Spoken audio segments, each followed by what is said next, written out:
Salutations, Niaja. This is Mommy.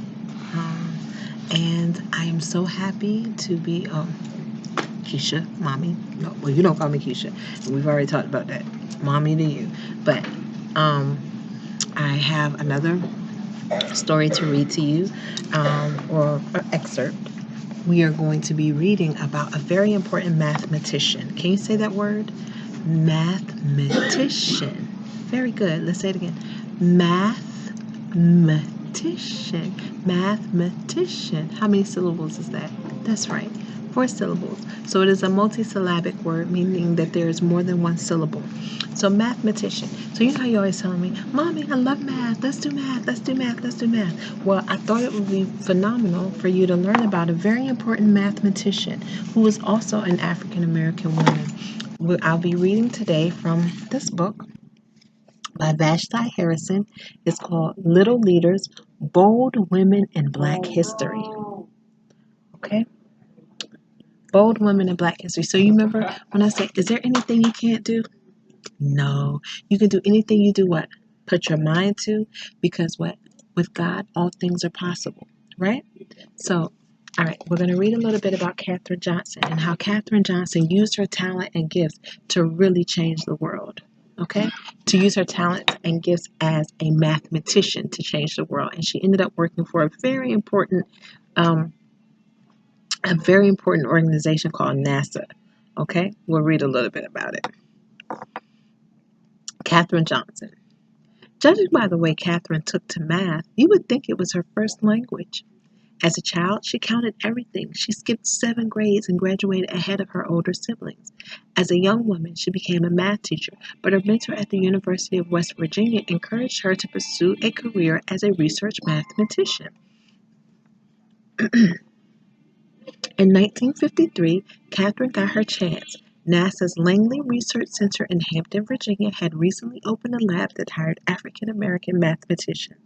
In a time before there were digital calculators, cell phones, or computer machines, the women and men who performed computations were called computers. That's right. Katherine's first assignment was to the Flight Research Division. The United States was in the middle of the space race, a period of time in the 1950s and 1960s when America and Russia were competing for technological advancement in spaceflight. The top goal to get a man on the moon. That means to send a rocket into outer space and have a man walk on the moon. Katherine was one of the people who helped make it happen. Her job was to calculate the flight path for the first mission in space. Imagine, the Earth is rotating on its axis, right? The moon is revolving, and a rocket has to follow a very specific trajectory in order to reach its moving target. So everything is moving. Can you imagine it's just like, sometimes we used to play with Oreo and we would put the blanket on the floor, and as soon as Oreo kind of reached for it, we moved it. So it was important to plot a path because they're trying to reach the moon, but the moon is constantly orbiting around the Earth that's constantly orbiting around the sun. Remember we talked about the solar system? So it's a very important job, and it was very difficult. It required a lot of calculations to kind of see, okay, at what speed is the moon moving, at what speed is the Earth moving, so at what speed would the rocket ship have to move in order to reach the moon, and what kind of things would it have to look out for if there's meteors and other stuff like that. So all of those things had to be taken into account, and then a path had to be planned for them to be able to, for the astronauts to be able to fly the rocket. So let's see. Even when mechanical computers were introduced, Katherine was still crucial. She continued computing at NASA until her retirement in 1986, and her work influenced every major space program up to that point. During the Friendship 7 mission in 1962, John Glenn, the first American to orbit the Earth, refused to launch without verification that Katherine herself had double-checked the math. In 2015, President Barack Obama awarded Katherine the Presidential Medal of Honor, America's highest civilian honor. So, can you imagine being so smart that the first astronaut to orbit the Earth and to the United States, not to land on the moon, that's the man with the last name Armstrong, not him. This is before they went to the moon, just going around the Earth to see what it looks like from a galactic view. That means from outside of the Earth. What does it look like when you're looking down on Earth? Because remember, we talked about the layers. So you have the stratosphere, you have the atmosphere, you have all of that stuff that's going on. So there are these layers to Earth that look different when we take the pictures from outer space, right? So now imagine being in outer space or getting ready to go into outer space, which is a very big job and it's very, very important. But saying, hey, wait a minute, where's that Katherine Johnson? So this is in 1962. Remember when we talked about the civil rights timeline? So let's see where we were with regard to civil rights.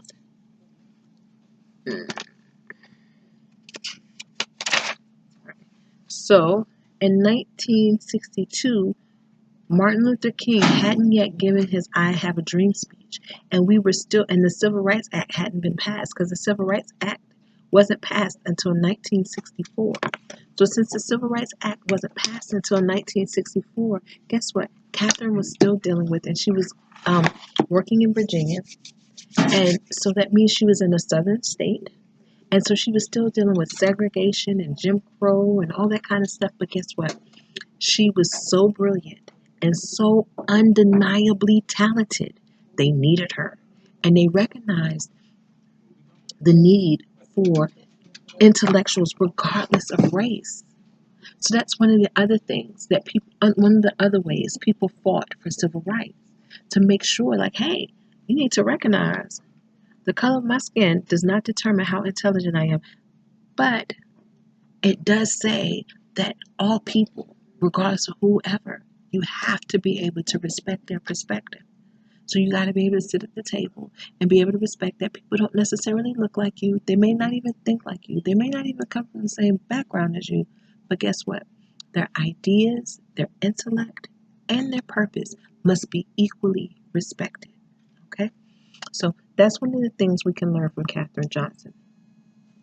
So today, what we're going to do is,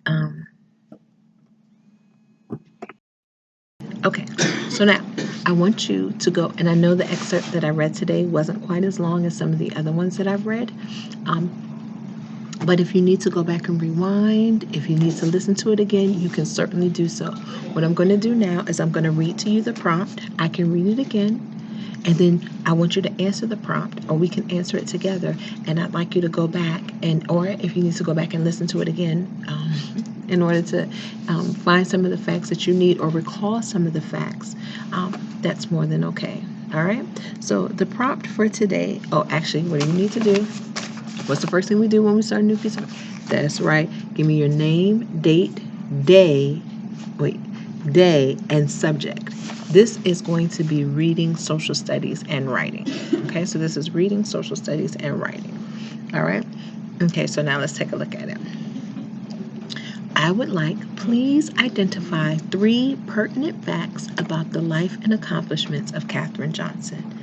Please identify 3 pertinent facts about the life and accomplishments of Katherine Johnson. Pertinent. What is pertinent? What is identify? Identify means look for, share, tell me, find, okay, or recall. In this case, because I'm reading it to you and you're not actually looking at it yourself, you can recall those 3 facts. Okay, and what is pertinent? Pertinent. Pertinent means important. Okay, so please identify 3 important facts about the life and accomplishments of Katherine Johnson. Okay, so I'll give you that. So you're going to write it down. If your dad is sitting with you, if you need to pause it, you can pause it. Ask your dad if you need help spelling anything. Tell your dad to help you, or what? Go grab the what? You got it. You know what I expect. Go get the dictionary. Okay. So now, please identify 3 pertinent facts about the life and accomplishments of Katherine Johnson. Okay, so usually I've already outlined it, but today we're going to outline it together. So what does it take? So you're going to respond in a paragraph. Okay, so what does it take to write a paragraph? What do we have to do? The very first thing we have to do is create a what? What lets us know what the paragraph is all about? That's right, the topic sentence. So let's start with the topic sentence. All right, so in order to write the topic sentence, we have to first do what? Identify our key facts, right? Our key words. So let's take a look at it. Our prompt says, please identify 3 pertinent facts about the life and accomplishments of Katherine Johnson. Okay? Please identify 3 pertinent facts about the life and accomplishments of Katherine Johnson. Okay? So let's see. We can use identify 3 pertinent facts about the life and accomplishments of Katherine Johnson. Almost all of it. So let's see.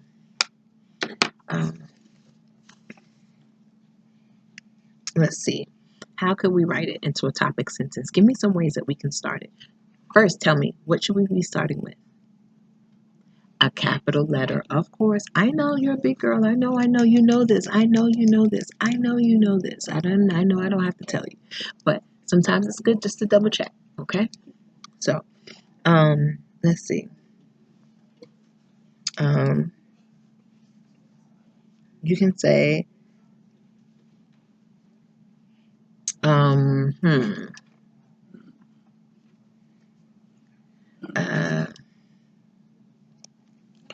You could simple like this. I would like to share 3. I would like to identify 3 pertinent facts about the life and accomplishments of Katherine Johnson. Okay, so we have a topic sentence now. I would like to identify 3 pertinent facts about the life and accomplishments of Katherine Johnson. That's your topic sentence. It's not really frilly, it's not really fluffy, it's just specific and straight to the point. I would like to identify 3 pertinent facts about the life and accomplishments of Katherine Johnson. Let's try it one more time. I would like to identify 3 pertinent facts about the life and accomplishments of Katherine Johnson. I would like to identify 3 pertinent facts about the life and accomplishments of Katherine Johnson. All right, so let's start with our first supporting detail.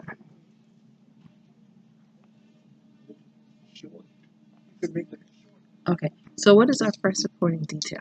Let's take a look.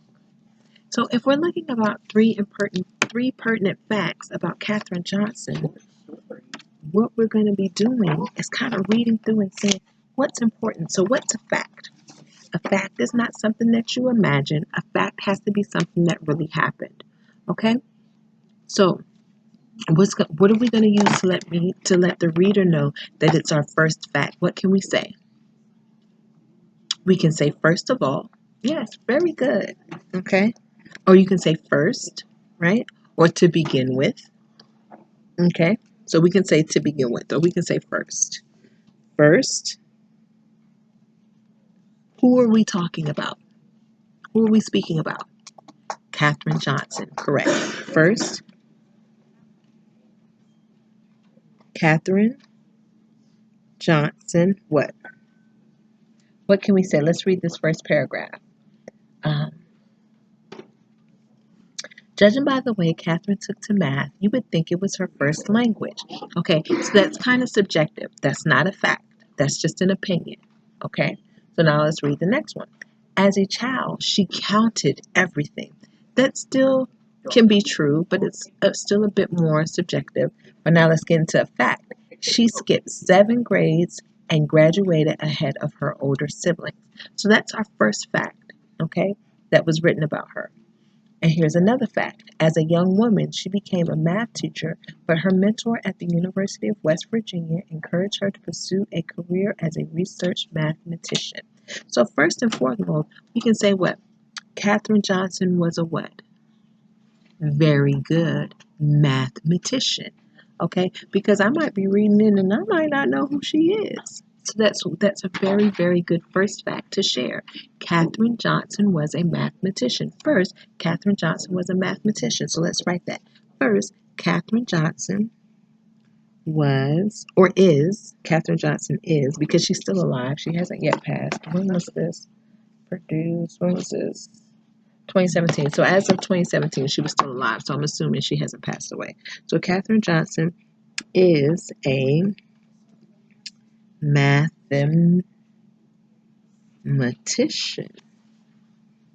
Okay. First, Katherine Johnson is a mathematician. Okay. All right. So we're moving on to our second fact. So what are some transitional words we can do to let our reader know that we're going on to our second fact? What can we say? Second, okay.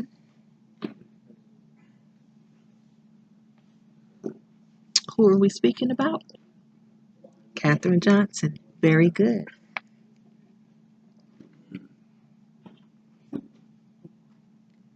Katherine Johnson. Let's see. We said that she's a mathematician. Um, mm, Here we go. In 1953, Katherine got her chance. NASA's Langley Research Center in Hampton, Virginia had recently opened a lab that hired African American mathematicians. In a time before there were digital calculators, cell phones, or computer machines, the women and men who performed computations were called computers. Why would they be called computers? Because they computed facts. Okay? So now, let's see. What is a fact in that sentence? A Bible fact. There are a couple. Huh? That's right. Katherine Johnson worked at NASA's Langley Research Center in Hampton, Virginia. So second, Katherine Johnson worked at NASA's what? Langley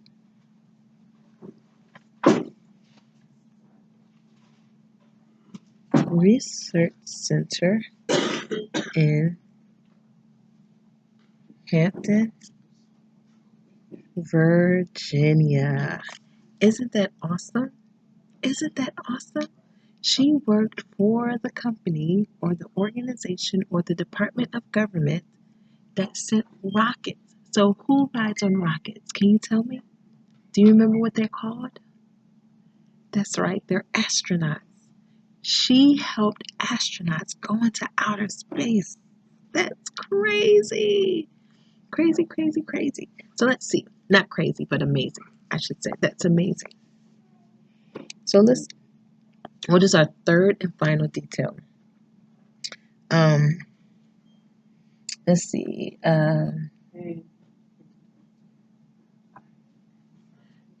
Katherine Johnson calculated the flight. So let's write that. So finally, um, third, what? What are we going to say? Katherine Johnson calculated. I know that's a big word. Your dad can help you with that word. Calculated. Let's sound it out. Calculated. Calculated.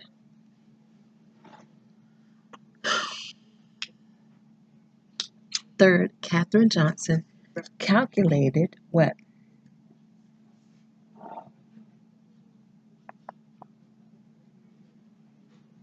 The flight path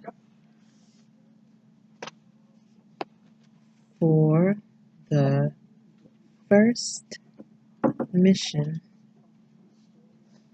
in space. Isn't that fantastic? Probably think I'm just.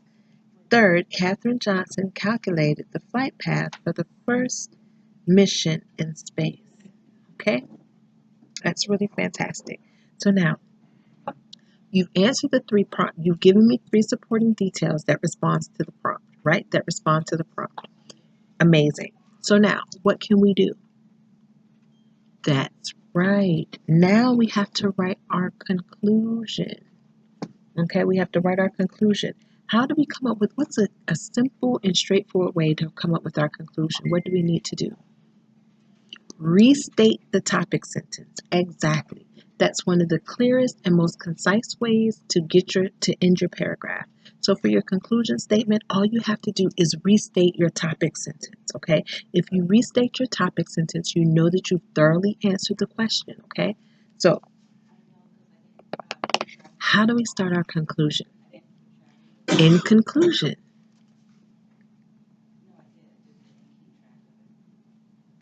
In conclusion, what? In conclusion, okay. Katherine Johnson, Katherine Johnson, Katherine Johnson's life was filled. Oh, actually, we need to restate the topic sentence. I'm coming up with my own now. Let me just, in conclusion, Katherine Johnson's life,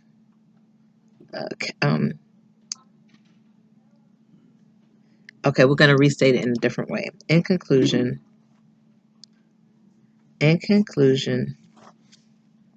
I have shared three pertinent facts about the life and accomplishments of Katherine Johnson. Okay, let's look at that again. So we restated, even though I was tempted to do something different, we restated our topic sentence, okay? And I know that that seems like whatever, it may sound redundant, but right now, as you're developing as a writer, it's one of the simplest ways for you to make sure that you've responded to the question and you've done what's been asked of you, which in this case, the prompt asks you to please identify three pertinent facts about the life and accomplishments of Katherine Johnson. That's all you were asked to do. So now, in your topic sentence, what we said is, I would like to identify three pertinent facts about the life and accomplishments of Katherine Johnson. First, Katherine Johnson is a mathematician. Second, Katherine Johnson worked at NASA's Langley Research Center in Hampton, Virginia. Third, Katherine Johnson calculated the flight path for the first mission in space. Now let's go to our conclusion. In conclusion, I have shared three pertinent facts about the life and accomplishments of Katherine Johnson. Okay, I have identified. Okay, so what we just did is we took the prompt, which was a response to what we read, right? And then we, in an organized fashion, was able to create an outline for how we'd like to respond. And we were able to take our time to make sure we hit all the pertinent facts. Okay? So now, again, anytime you write your prompt, anytime you write your answer, you review the prompt, you find the keywords. The first thing you need to do is write your TS or topic sentence, which is going to tell your reader what the paragraph is all about. Then you're going to give me your first supporting detail, your second supporting detail, your third supporting detail, and then for your conclusion, all you have to do is go back and restate what you wrote in your first sentence. Okay? Your conclusion is just a restatement of what your topic sentence is. All right? So I know that sounds redundant or repetitive or whichever way, but it's the simplest way. So if you come up with a good topic sentence, you already have your conclusion. Okay? So hopefully you enjoy what I read. I can read it to you one more time, okay? Because I know you really, really like math and you really, really like outer space. All right. Katherine Johnson She was born in 1918 and she's still alive. She was a NASA mathematician. Judging by the way Katherine took to math, you would think it was her first language. As a child, she counted everything. She skipped 7 grades and graduated ahead of her older siblings. As a young woman, she became a math teacher, but her mentor at the University of West Virginia encouraged her to pursue a career as a research mathematician. In 1953, Katherine got her chance. NASA's Langley Research Center in Hampton, Virginia had recently opened a lab that hired African American mathematicians in a time before there were digital calculators, cell phones, or computer machines. The women and men who performed computations were called computers. Catherine's first assignment was to the Flight Research Division. The United States was in the middle of the space race, a period of time in the 1950s and 60s when America and Russia were competing for technological advancement in spaceflight. What does that mean? They were trying to get a rocket into space. The top goal, to get a man on the moon. Catherine was one of the people who helped make it happen. Her job was to calculate the flight path for the first mission in space. Imagine, the Earth is rotating, the moon is revolving, and a rocket has to follow a very specific trajectory or path in order to reach its moving target. Even when mechanical computers were introduced, Catherine was still crucial. She continued computing at NASA until her retirement in 1986, and her work influenced every major space program up to that point. During the Friendship 7 mission in 1962, John Glenn, the first American to orbit the Earth, refused to launch without verification that Catherine herself had double-checked the math. In 2015, President Barack Obama awarded Catherine the Presidential Medal of Freedom, America's highest civilian honor. And civilian means non-military. Okay? So, that was an excerpt from Little Leaders, Bold Women in Black History, written by Vashti Harrison. Okay? All right, so that's it for that lesson. I hope you have a beautiful and blessed day. I love you so much. I miss you. I miss you. I miss you. I miss you. I miss you. Love, hugs, and kisses. Talk to you soon. Peace.